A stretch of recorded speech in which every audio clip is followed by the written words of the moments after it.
Picture this. It's a quiet Tuesday morning in rural Nova Scotia. The kind of morning where the biggest worry should be whether you remembered to pack your kid's lunch. A mother is tending to her 1-year-old baby in the next room, completely unaware that in just moments, her world is about to shatter into a million pieces. On May 2nd, 2025, 2 children vanished into thin air while their parents were just one room away. 6-year-old Lily Sullivan and her 4-year-old brother Jack were playing in their kitchen, laughing, chattering, being kids. Then, in the space of a heartbeat, an eerie silence fell over the house, a silence so profound it would echo through an entire community and capture the attention of a nation. But here's the question that's been haunting me, and probably you too. Have you ever left your kids playing safely in the kitchen for just a few minutes? Have you ever stepped away, trusting that innocent childhood bubble of safety? Has that trust ever made you wonder, what if something happened in those precious few minutes when you thought they were safe? Because that's exactly what happened to Malaya Brooks Murray on that fateful May morning. She was doing what millions of parents do every single day, multitasking, caring for her baby, trusting that her older children were safe just a few feet away. The problem? Sometimes that trust gets shattered by forces we never see coming. Lily was wearing her favorite pink sweater, pink pants, and matching pink boots, the kind of outfit that makes a 6-year-old feel like a princess. Jack had on his beloved blue boots covered in dinosaurs, because at 4 years old, dinosaurs are still the coolest thing in the universe. These weren't just clothes, they were the last tangible connection to 2 little souls who would mysteriously disappear, leaving behind only questions, heartbreak, and a trail of evidence that would challenge everything investigators thought they knew. Now, before we dive into this rabbit hole of evidence, theories, and shocking revelations, I need you to hit that subscribe button. Trust me, you won't want to miss where this investigation leads us, because what I'm about to share with you will change how you think about child safety, community trust, and the thin line between accident and something far more sinister. The official story: 2 children wandered off through a silent sliding door while their parents were distracted. Case closed. Right? Wrong. Because new evidence has emerged that suggests this case is far more complex than anyone initially realized. Evidence that points to possibilities that will make your blood run cold. Evidence that raises questions about the very people who were supposed to protect these innocent children. So buckle up, because we're about to explore one of the most puzzling disappearances in recent Canadian history. We're going to examine every piece of evidence, every witness statement, every suspicious detail that doesn't quite add up. And by the end of this video, you'll understand why investigators are still losing sleep over what really happened to Lily and Jack Sullivan. To understand what happened on that devastating May morning, we need to understand the Sullivan family, who they were, what their lives looked like, and the complex dynamics that would later become crucial to this investigation. Let's start with the children, because they're the heart of this story, and they deserve to be remembered as more than just victims. Lily Sullivan was 6 years old, and by every account, she was the kind of child who lit up every room she entered. Neighbors described her laughter as sounding like wind chimes on a breezy afternoon. Can you imagine? That's the kind of pure, innocent joy that makes adults remember why childhood is so precious. She was curious, kind, and imaginative, the type of little girl who would spend hours creating elaborate stories for her dolls, who would ask a million questions about everything she saw, who would give you the biggest hug when you were having a bad day. Her younger brother Jack, at 4 years old, was her perfect companion in adventure. While Lily was the dreamer, Jack was the explorer. He had this fascinating obsession with the natural world, constantly collecting leaves, stones, and what he called treasures from around their rural property. Picture a little boy with dirt under his fingernails and pockets full of interesting rocks, eyes wide with wonder at every bug he discovered. That was Jack Sullivan. Full of life, full of curiosity, full of that fearless energy that makes 4-year-olds think they can conquer the world. These weren't just any children, these were loved, cherished, protected little souls who had their whole lives ahead of them. And that's what makes what happened next so heartbreaking. Now, let's talk about their mother, Malaya Brooks Murray. This woman was, by all accounts, a pillar of her community. She worked in child welfare initiatives. Think about that for a moment. She dedicated her professional life to protecting children. She volunteered in local outreach programs, always ready to help families in need. People described her as compassionate, but resolute, the kind of person you'd want in your corner during a crisis. But Malaya's life hadn't been easy. She'd navigated personal loss, economic struggles, and all the challenges that come with being a single mother before finding love again. Despite everything, she'd managed to create a nurturing, stable environment for her children. She was the type of mother who balanced demanding responsibilities with the warmth and attentiveness that Lily and Jack needed. Then there's Daniel Martel, the children's stepfather. And this is where our story starts to get complicated. Daniel was described by neighbors as a reticent man with a troubled past. Now I want to be very careful here because we're talking about real people, real lives, and real pain. But the facts are the facts, and in a case like this, every detail matters. When Daniel came into the Sullivan family's life, there was hope.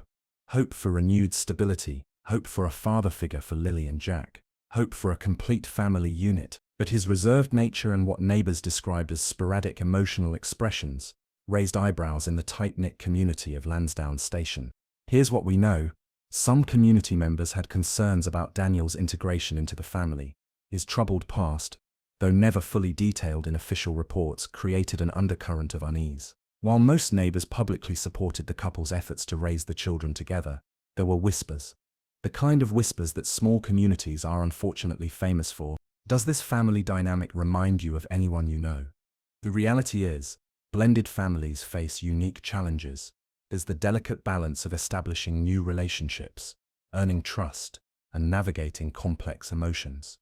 Sometimes it works beautifully, sometimes it doesn't. And here's a crucial life lesson that this case teaches us. We need to trust our instincts about the people in our children's lives. I'm not saying we should be paranoid or judgmental, but we should be aware. We should pay attention to how people interact with our kids, how they speak about them, how they handle stress and conflict. Because sometimes, the people who are supposed to protect our children are the very ones who pose the greatest threat. Now, before we dive deeper into the investigation, I want to address something important. Throughout this case, Daniel Martel has maintained his innocence, and officially, he's never been charged with any wrongdoing. But the questions surrounding his role in the children's disappearance have persisted, and for good reason. The morning of May 2nd, 2025, Daniel's behavior and timeline would become subjects of intense scrutiny. Small inconsistencies in his statements, his whereabouts during crucial moments, and his emotional responses would all contribute to a growing sense that something wasn't quite right. But we're getting ahead of ourselves. To understand how these family dynamics played into that fateful morning, we need to understand the place they called home. Landsdowne Station, Nova Scotia, where everyone knows everyone, and secrets are nearly impossible to keep. Landsdowne Station isn't just a place on a map, it's a way of life. Picture rolling hills covered in dense forest, fields that stretch to the horizon, and a community where your neighbor's kids feel like your own. This is rural Nova Scotia, at its most beautiful and most isolated. In Landsdowne Station, you don't just live near each other, you live with each other. When a storm knocks out power, neighbors show up with generators. When someone's sick, casseroles appear on doorsteps. When tragedy strikes, the entire community rallies together. It's the kind of place where children can still play outside without constant supervision, where doors are often left unlocked, where trust isn't just a word, it's a way of life. But that trust, that beautiful small-town innocence, can also be dangerous. Because when everyone knows everyone, it's easy to let your guard down. It's easy to assume that familiarity equals safety. The Sullivan family lived in this community for years, deeply integrated into the social fabric. Lily and Jack were known to everyone. The sweet children who played in the sprawling fields, whose laughter echoed through the quiet streets, they were community kids, raised not just by their parents but by the watchful eyes of neighbors who cared. That's what made the morning of May 2nd, 2025 so shocking. Because in a place where everyone watches out for everyone else's children, how did two kids just disappear? Let me paint you a picture of that morning. It started like any other Tuesday. Malaya was getting ready for her day, balancing the needs of three children, Lily, Jack, and their one-year-old sibling. The older children were playing in the kitchen, that universal safe space where parents can keep an eye on kids while managing other responsibilities. The house had a sliding back door, and here's a crucial detail: it was known for being nearly silent when opened. Visitors had commented on this design quirk before. You could slide that door open and closed without making a sound. In normal circumstances, that might be a nice feature, but on this particular morning, it would become a critical piece of the puzzle. Lily was dressed in her favorite pink ensemble, pink sweater, pink pants, and those matching pink boots that made her feel special. Jack wore his beloved dinosaur boots, the kind that made him feel brave and adventurous. These weren't just clothing items, they were armor for childhood, costumes for play, symbols of innocence that would soon become evidence in a desperate search. Sometime between breakfast and mid-morning, the ambient sounds of family life, the chatter, the laughter, the footsteps of children at play, suddenly stopped. The house fell into an eerie silence that Malaya would later describe as unnatural, unsettling, wrong. When she called out to the children, there was no response. When she searched the house, they were nowhere to be found. The sliding door stood slightly ajar, offering a clue, but no answers. By 10:00 a.m., the unthinkable had happened. Malaya Brooks Murray was on the phone with the RCMP, reporting that her children were missing. But here's what makes this case extraordinary: the community's response. Within hours, over 100 volunteers had mobilized. Think about that for a moment. In a rural area where people might live miles apart, over 100 people dropped everything to search for two missing children. They didn't wait for official search parties. They didn't hesitate or question. They acted. If this community spirit gives you chills like it does me, show some love with a like on this video, because what happened next was a testament to the power of collective action, the beauty of human compassion, and the strength that emerges when a community faces its worst nightmare. The search effort was unprecedented.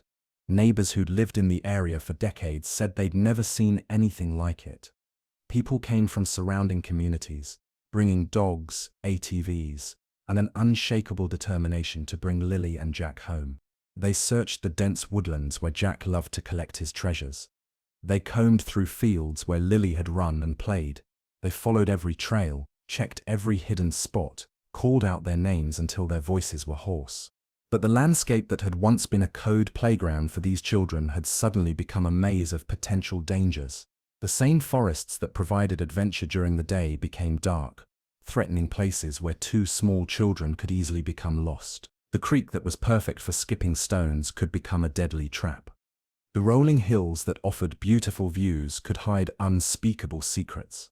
As the hours turned into days, the initial hope began to fade. But the community's commitment never wavered. They organized search parties, distributed flyers, held vigils, and refused to give up hope. They understood something that the rest of us sometimes forget. When a child goes missing, it's not just their family that's affected. It's the entire community that loses a piece of its innocence. This is the backdrop against which the Sullivan case unfolded.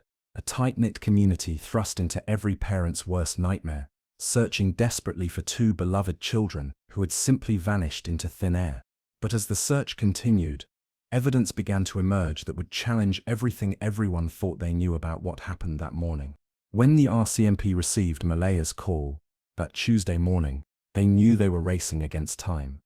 In cases involving missing children, the first 24 hours are absolutely critical. Every minute that passes reduces the chances of a positive outcome, and everyone involved understood the stakes. The response was immediate and massive. Within hours, the search area around the Sullivan home was transformed into a command center. Police officers, search and rescue teams, volunteer firefighters, and community members worked together with a shared desperation that was both inspiring and heartbreaking. The technology deployed was impressive for a rural area. Helicopters circled overhead, their rotors chopping through the air as they scanned the dense forest canopy. Police dogs worked tirelessly, following scent trails that led nowhere. Drones equipped with cameras captured aerial footage of areas too dangerous or remote for ground teams to reach. But nature wasn't cooperating. Heavy rain began falling on the second day of the search, turning trails into muddy messes and streams into torrents. The same weather that might have provided relief during a summer drought became an enemy in this desperate race to find two missing children. Volunteers pushed through the miserable conditions.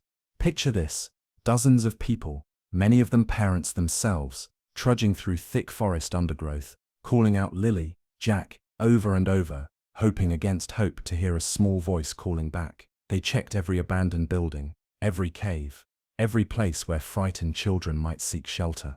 The community rallied in ways that would make you believe in humanity again. Local businesses donated food and supplies. Churches opened their doors as coordination centers. Families who had children the same ages as Lily and Jack couldn't help but imagine themselves in Malaya's position, and that thought drove them to search even harder. Then, on May 5th, something happened that changed everything. A search team working near a remote pipeline trail adjacent to the Sullivan property made a discovery that sent shockwaves through the investigation. Pressed into the soft earth, clear as day, was a child-sized boot print. Now, I need you to understand how significant this was. After 3 days of searching, this was the first tangible evidence that the children had been in the area. The print was small, consistent with footwear for a toddler or young child. The tread pattern was distinctive, and investigators immediately began comparing it to the boots Lily and Jack were wearing when they disappeared. But here's where the story gets complicated. The boot print was found on a trail that was roughly a kilometer from the Sullivan home. For two small children to have walked that far, especially Jack at only 4 years old, would have required either tremendous determination or some kind of compelling reason to keep going. The location of the print also raised questions. The pipeline trail wasn't an obvious route that children would naturally take. It was somewhat hidden, accessed through thick brush, and not the kind of path that would attract curious kids looking for adventure. Some investigators saw the boot print as confirmation of their working theory that the children had wandered off through that silent sliding door and gotten lost in the wilderness. But others found it puzzling. Why would two small children walk so far from home? What would have motivated them to continue along such a difficult path? The discovery energized the search effort. If the children had made it that far, they might have continued even farther. Teams expanded their search radius, covering areas that had previously been considered too remote for small children to reach. But, as the days passed without additional discoveries, hope began to transform into something more desperate. Community vigils became more frequent, more emotional. Parents held their own children a little tighter. The reality that Lily and Jack might never come home began to settle over Landsdowne station like a heavy fog. Local churches organized candlelight ceremonies that were both beautiful and heartbreaking.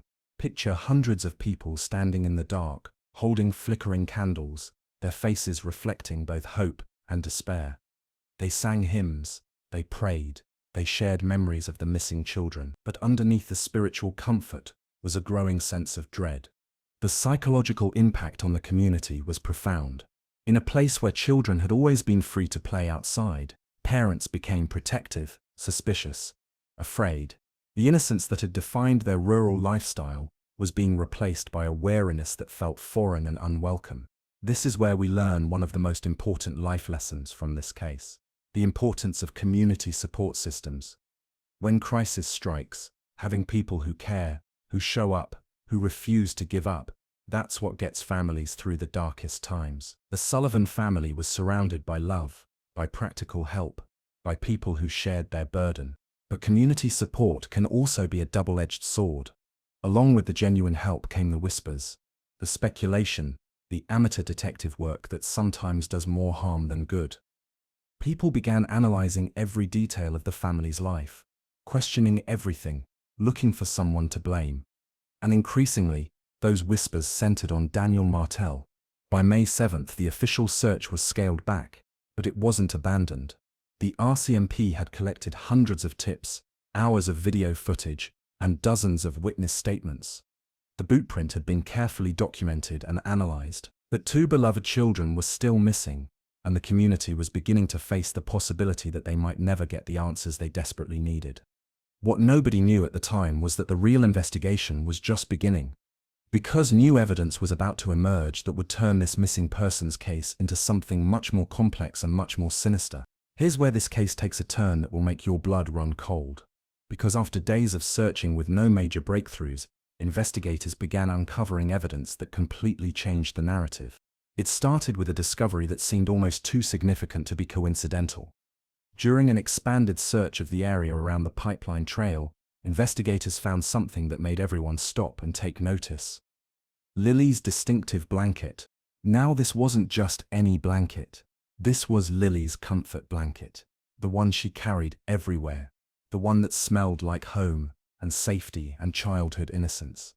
Finding it was like discovering a piece of her soul left behind in the wilderness. But here's what made this discovery so crucial. The blanket was found in a location that didn't make sense. It was discovered at a site that wasn't on any logical path the children would have taken. It was dusty, weathered, and showed signs of having been exposed to the elements. But it also contained something that would prove to be a game changer. When forensic specialists examined the blanket under laboratory conditions, they found microscopic fibers embedded in the fabric. These weren't ordinary fibers. They were materials that weren't indigenous to the immediate area around the Sullivan home or the surrounding forest. The fibers suggested that the blanket had come into contact with materials from a different environment entirely. Think about what this means. If Lily and Jack had simply wandered off and gotten lost in the local woods, Lily's blanket should have contained only fibers from the vegetation and materials they would have encountered on their journey. But these foreign fibers suggested something else entirely, that the blanket, and by extension the children, had been in contact with an environment that was completely different from their expected path. But the evidence doesn't stop there. As investigators dug deeper into the digital trail, they uncovered a massive amount of surveillance footage from the area. Over 48 tips had been submitted by concerned citizens, and hundreds of hours of dashcam and security camera footage from vehicles and businesses along Gairloch Road were meticulously analyzed. Now, here's where it gets really interesting. While the footage didn't capture the actual moment of the children's disappearance, it did reveal some anomalies that investigators found deeply troubling. There were unexplained vehicle stops, unusual movement patterns, and what analysts described as anomalous shadows in the early morning footage. But perhaps the most significant development came when investigators began conducting polygraph tests on people close to the case.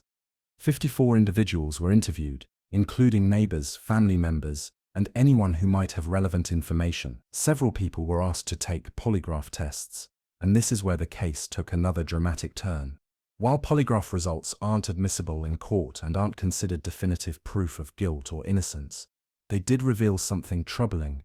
There were significant discrepancies between certain witness statements and the established timeline of events. Someone wasn't telling the truth about what happened that morning. The most concerning discrepancies involved Daniel Martell, the children's stepfather.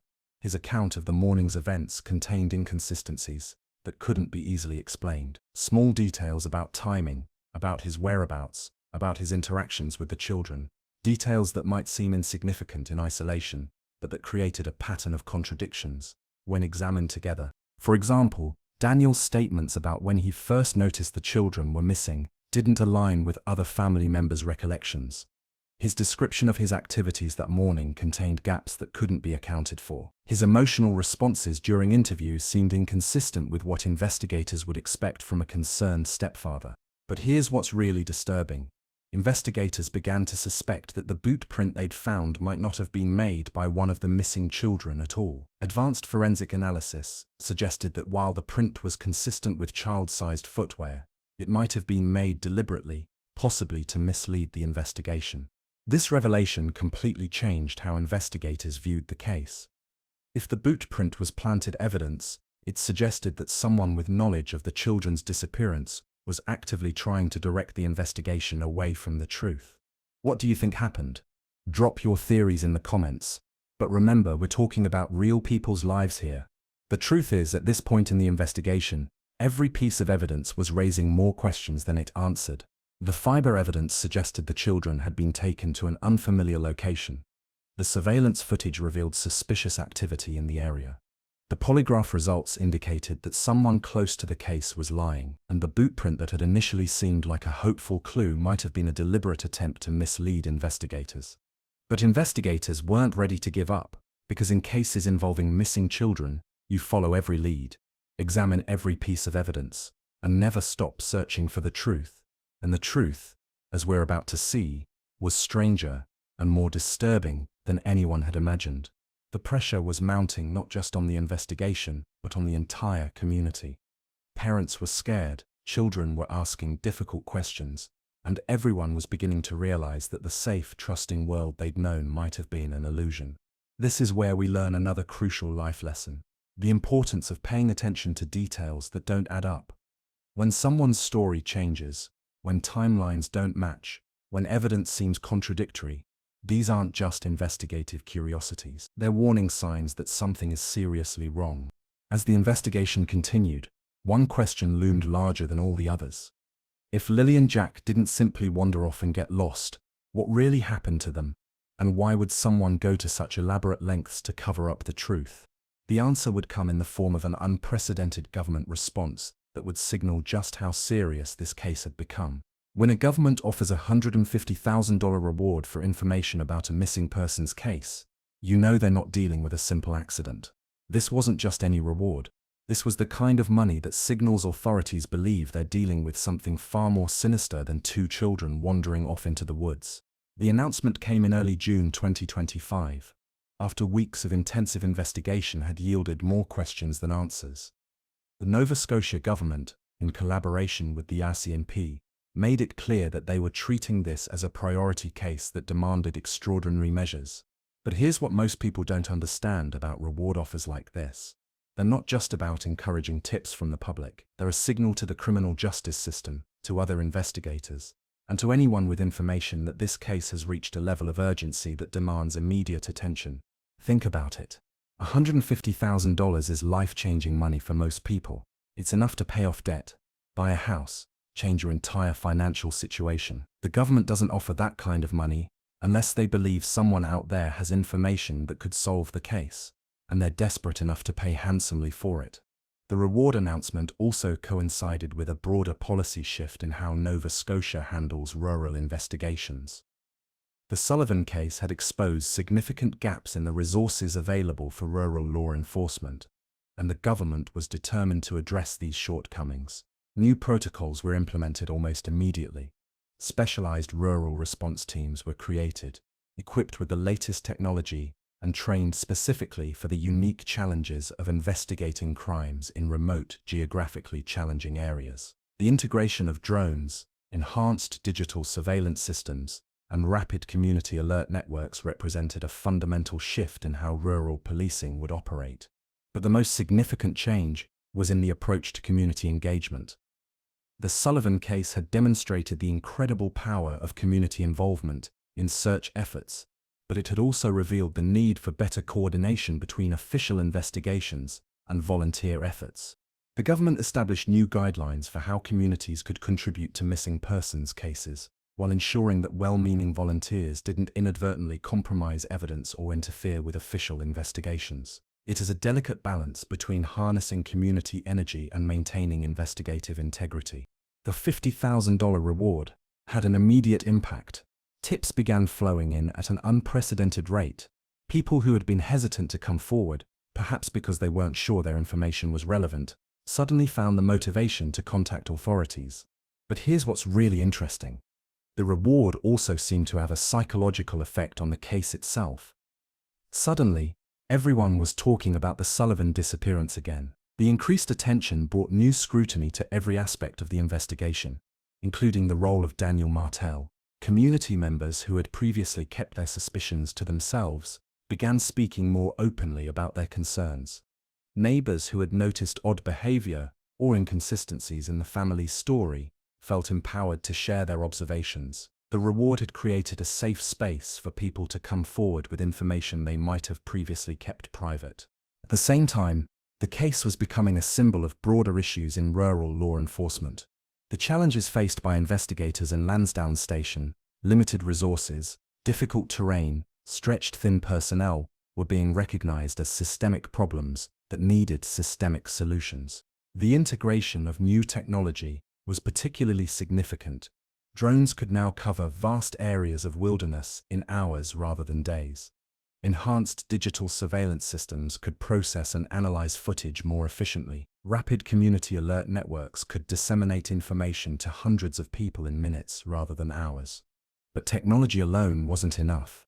The case had revealed the crucial importance of human intelligence, community engagement, and the kind of local knowledge that can only come from people who have lived in an area for generations. This is where we learn another important life lesson: the value of speaking up when something doesn't feel right. Too often, people hesitate to report suspicious behavior because they don't want to get involved, or they're not sure their observations are significant. But in cases like this, those observations can be the key to solving the mystery. The reward also highlighted the economic realities of rural law enforcement. Investigating a case like the Sullivan disappearance requires significant resources: personnel, equipment, technology, and time. Rural communities often lack the tax base to support these intensive investigations, which means they're dependent on provincial and federal support. The government's willingness to offer such a substantial reward and implement policy changes demonstrated a recognition that rural communities deserve the same level of law enforcement protection as urban areas. It was an acknowledgement that geography shouldn't determine the quality of justice. But as the weeks passed and the reward remained unclaimed, investigators began to confront a disturbing possibility. What if the person with the crucial information was also the person responsible for the children's disappearance? What if the silence wasn't due to ignorance, but to guilt? This possibility would soon lead investigators down a path that would challenge everything they thought they knew about the case, and force them to confront the uncomfortable reality that sometimes the greatest threats to children come from the people they trust most.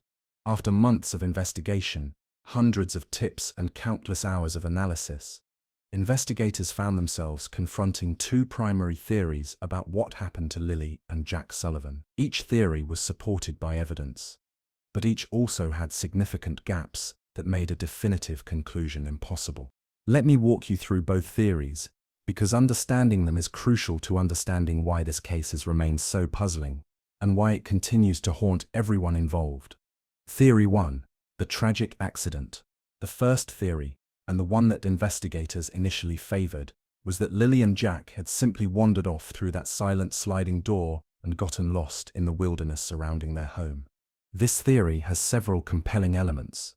Rural children, especially curious ones like Lily and Jack, are naturally drawn to explore their surroundings.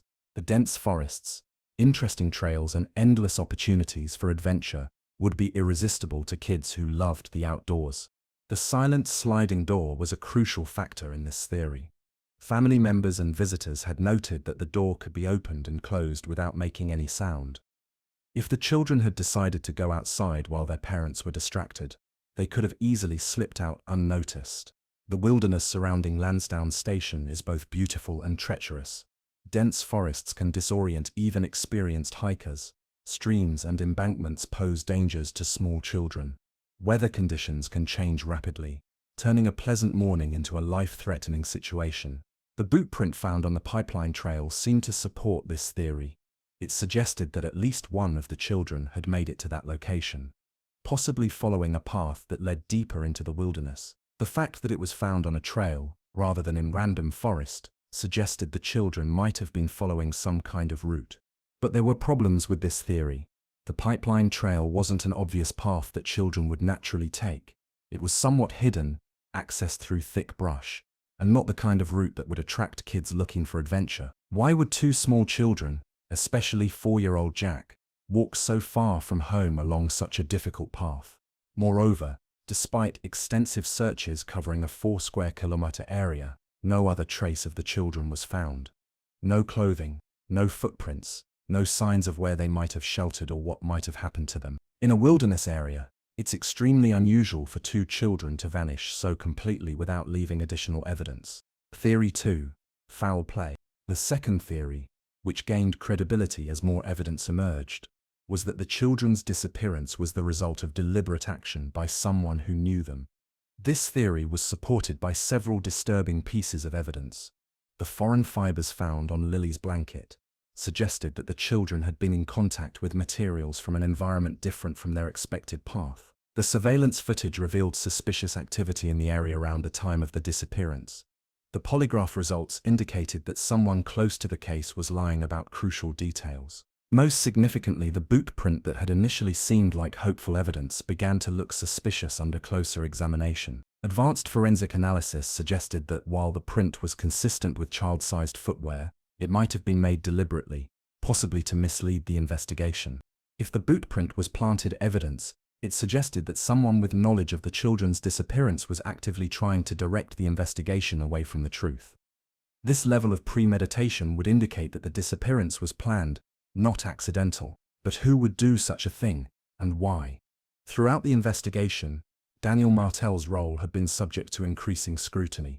The inconsistencies in his statements, the gaps in his timeline, and his emotional responses during interviews had raised red flags for investigators.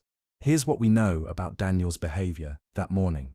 His account of when he first noticed the children were missing didn't align with other family members' recollections.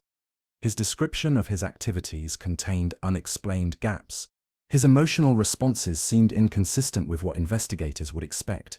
His polygraph results showed deception on key questions, but let me be clear, suspicion is not proof.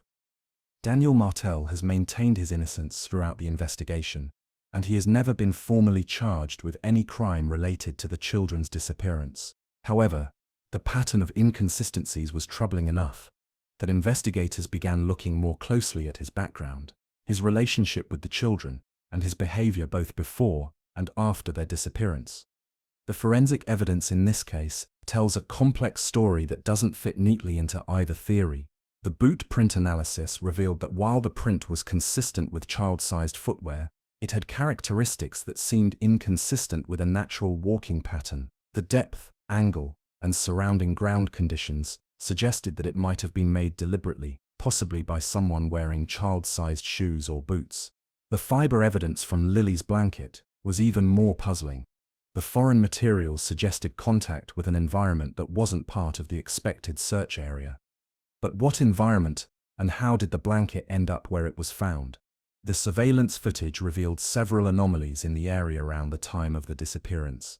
Vehicles stopping unexpectedly, unusual movement patterns, and what analysts described as anomalous shadows in the early morning footage. None of these anomalies were definitively connected to the children's disappearance, but they suggested that more was happening in the area that morning than initially realized. This case teaches us several crucial lessons about protecting children and recognizing danger. Trust your instincts. When something feels wrong about a person or situation, pay attention to that feeling. The community members who had concerns about Daniel Martel weren't being paranoid. They were picking up on subtle signs that something wasn't right. Verify stories. When someone's account of events doesn't add up, don't ignore the inconsistencies. Details matter, especially when children's safety is involved. Don't rush to judgment. While it's important to be aware of potential dangers, it's equally important not to jump to conclusions without evidence. Suspicion should lead to investigation, not accusation. The danger of familiarity. Sometimes the people we trust most are the ones who pose the greatest threat. This doesn't mean we should live in fear, but it does mean we should stay alert and aware where the investigation stands. As of now, the case remains officially unsolved. Both theories remain possible, though the evidence seems to increasingly support the foul play scenario. The $50,000 reward remains unclaimed, and investigators continue to follow up on tips and leads. But here's what's most troubling. If the foul play theory is correct, it means that someone in the community, someone who knew Lily and Jack, someone who had access to them, someone they trusted, was responsible for their disappearance, and that person might still be out there. The investigation has revealed uncomfortable truths about trust, safety, and the hidden dangers that can exist in even the most seemingly innocent communities. It's forced everyone involved to confront the possibility that the people we trust most might not be trustworthy at all. As we sit here in July 2025, more than 2 months after Lily and Jack Sullivan vanished from their home in Landsdowne Station, their case remains one of the most perplexing and heartbreaking mysteries in recent Canadian history. But within this tragedy lies a series of crucial life lessons that every parent, every community member, and every person who cares about child safety needs to understand. The investigation is still active, but it's no longer making headlines. The massive search efforts have been scaled back. The community vigils have become less frequent. The media attention has shifted to other stories. But for the Sullivan family, for the investigators working the case, and for a community that has been forever changed, the mystery remains as urgent as ever. New evidence continues to trickle in. Advanced forensic techniques are being applied to existing evidence. Technology is opening new possibilities for analysis. The $50,000 reward remains on the table, and investigators remain committed to finding answers. But perhaps most importantly, this case has become a catalyst for broader changes in how we think about child safety, community responsibility, and the warning signs that we too often ignore. Critical Life Lesson 1: Child Safety Without Fear. One of the most important lessons from this case is how to protect our children without creating an atmosphere of fear and paranoia. The reality is that children are statistically much safer today than they were in previous generations, but cases like this remind us that we can't become complacent. Practical safety measures that don't traumatize children include teaching children about body safety and appropriate boundaries, creating open communication channels where children feel safe reporting uncomfortable situations, being aware of who has access to your children, and monitoring their interactions, trusting your instincts when something feels wrong about a person or situation, establishing clear safety rules and expectations for your children. The key is balance. We want to raise children who are aware and cautious without being afraid and anxious. We want them to understand that while most people are good and trustworthy, they need to be alert to potential dangers. Critical Life Lesson 2: Community Vigilance. The response of the Landsdowne station community to the Sullivan disappearance was extraordinary, but it also highlighted the importance of ongoing community vigilance.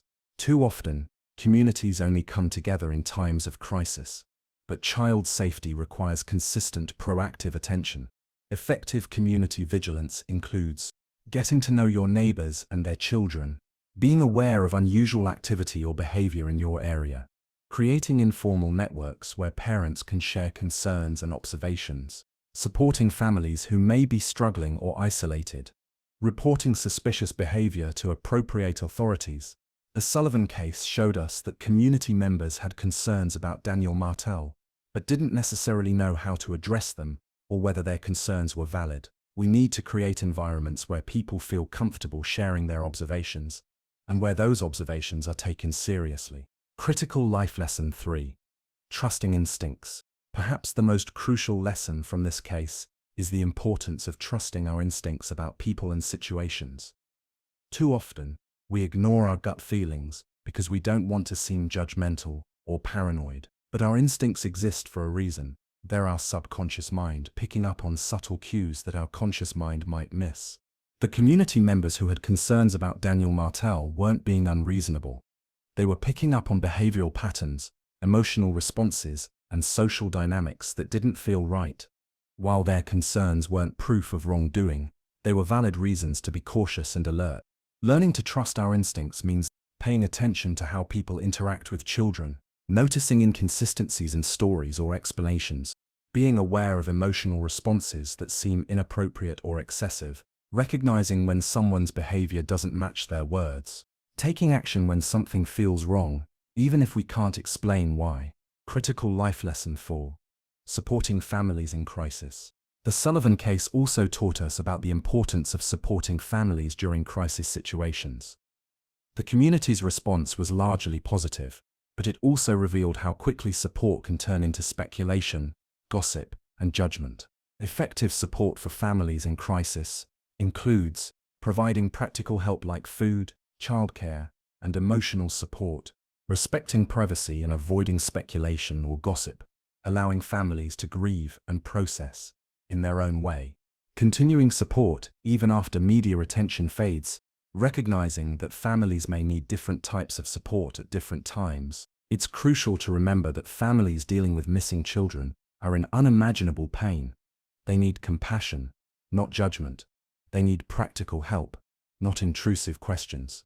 They need long-term support, not just immediate crisis response. The ripple effect.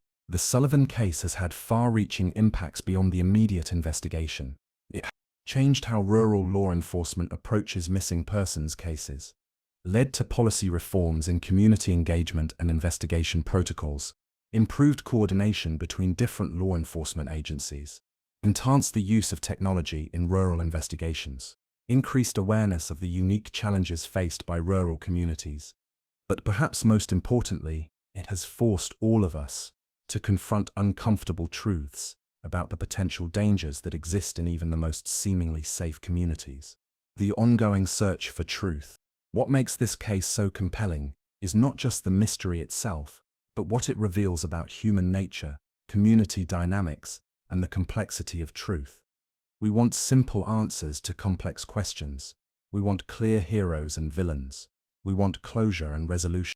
But real life is messier than that. The truth about what happened to Lily and Jack Sullivan may be more complex than any single theory can explain. It may involve multiple factors, multiple people, and multiple failures of the systems that were supposed to protect them. The investigation continues because these children deserve answers. Their family deserves closure. The community deserves to understand what happened in their midst. And the rest of us need to learn from this tragedy to prevent similar ones in the future. If this case has taught you something important about protecting the children in your life, please share this video with someone who needs to hear it. Because the lessons from Lily and Jack's disappearance are too important to ignore, and their memory deserves to make a difference in how we protect the children we love. As we reach the end of our deep dive into the Sullivan case, I want to take a moment to reflect on what we've learned and what still remains unknown. Because while this case may not have the clear resolution we all desperately want, it has taught us invaluable lessons about child safety, community responsibility, and the importance of never giving up on the search for truth. The central mystery remains: what happened to Lily and Jack Sullivan during those crucial morning hours on May 2, 2025? Despite months of investigation, hundreds of tips, and thousands of hours of police work, we still don't have definitive answers. Did they wander off through that silent sliding door and become lost in the wilderness? The evidence suggests this is possible, but the lack of additional traces and the unusual location of the boot print raise serious questions about this theory. Were they victims of foul play by someone they knew and trusted? The inconsistencies in witness statements, the foreign fibers on Lily's blanket, and the suspicious surveillance footage suggest this possibility, but there's still no conclusive proof. Will the $50,000 reward finally bring the breakthrough that investigators need? The substantial reward remains unclaimed, but it continues to generate tips and leads that investigators are following up on. Perhaps most troubling of all, if someone in the community was responsible for their disappearance, is that person still out there, still a potential threat to other children? One of the most poignant aspects of this case is watching how the community of Landsdowne Station has struggled to heal from this tragedy. How do you move forward when two beloved children have vanished without explanation? How do you rebuild trust when you don't know who can be trusted? The community has shown remarkable resilience, but the scars remain. Parents are more protective of their children. Neighbors are more watchful of unusual behavior. The innocence that once characterized this rural community has been replaced by a wariness that feels foreign and uncomfortable. But within this pain, there has also been growth. The community has become more connected, more aware, more committed to protecting its most vulnerable members. They've learned to balance caution with compassion, vigilance with trust. Cases like this remind us why we can never give up on seeking justice for missing children. Every cold case that gets solved, every family that finally gets answers, every predator that gets caught, these victories happen because people refuse to accept that some mysteries are unsolvable. The Sullivan case is still active. Investigators are still following leads. The community is still watching and waiting. And somewhere out there, someone knows what really happened to Lily and Jack. If you have information about this case, no matter how insignificant it might seem, please contact the RCMP. That small detail you witnessed, that conversation you overheard, that suspicious behavior you noticed, it could be the key to solving this mystery. Remember, tips can be submitted anonymously. The $50,000 reward is still available. And most importantly, two children and their family deserve answers. Some of the most famous solved cases in criminal history went cold for years or even decades before new evidence or new technology finally provided the breakthrough investigators needed. DNA evidence has solved cases that were considered hopeless. Digital forensics have uncovered evidence that didn't exist when cases were first investigated. Witness testimony has evolved as people feel safer coming forward. The Sullivan case has all the elements that suggest it will eventually be solved. There's physical evidence, witness testimony, digital records, and ongoing investigation. What's needed is that one crucial piece of information that ties everything together. Lily and Jack Sullivan were not just statistics, they were real children with real dreams, real personalities, and real lives that were cut short. Lily, with her wind chime laughter and boundless curiosity, Jack, with his adventurous spirit and love of nature's treasures. They deserve to grow up, to experience all the joys and challenges of childhood, to become the adults they were meant to be. Their family deserves answers, their community deserves peace, and the rest of us deserve to learn from their tragedy, so we can better protect the children in our own lives. This case has shown us that child safety is everyone's responsibility. It's not enough to assume that children are safe because they're in familiar surroundings with familiar people. We need to be vigilant, aware, and willing to act when something doesn't feel right. The disappearance of Lily and Jack Sullivan will continue to impact their community and beyond for years to come. The policy changes it sparked will improve rural law enforcement. The technology advances it prompted will help solve future cases. The awareness it created will help protect other children. But perhaps most importantly, their case serves as a reminder that every child matters, every family deserves answers, and every community has a responsibility to protect its most vulnerable members. As we move forward from this tragic case, we carry with us the lessons it has taught us. We're more aware of the warning signs of danger. We're more committed to supporting families in crisis. We're more vigilant about the safety of children in our communities. We also carry hope that someday we'll have answers about what happened to Lily and Jack. Hope that their case will prevent similar tragedies, and hope that justice will ultimately prevail. The search for Lily and Jack Sullivan continues. The investigation remains active, the community remains committed, and the rest of us remain watchful. Because we know that the safety of our children depends not just on law enforcement, but on all of us working together to create communities where children can grow up safe, loved, and protected. If you found this investigation compelling, if it changed how you think about child safety, or if it made you more aware of the importance of community vigilance, please share it with others. Because the lessons from this case are too important to ignore, and Lily and Jack's memory deserves to make a difference in how we protect the children we love. The mystery of what happened to Lily and Jack Sullivan may not be solved today, but it will never be forgotten, and somewhere out there, the truth is waiting to be discovered. Thank you for joining me on this difficult but important journey through one of Canada's most perplexing missing persons cases. The disappearance of Lily and Jack Sullivan reminds us that even in our safest communities, vigilance is necessary, and that the price of children's safety is eternal watchfulness. Stay safe, stay aware, and never stop believing that the truth will eventually emerge.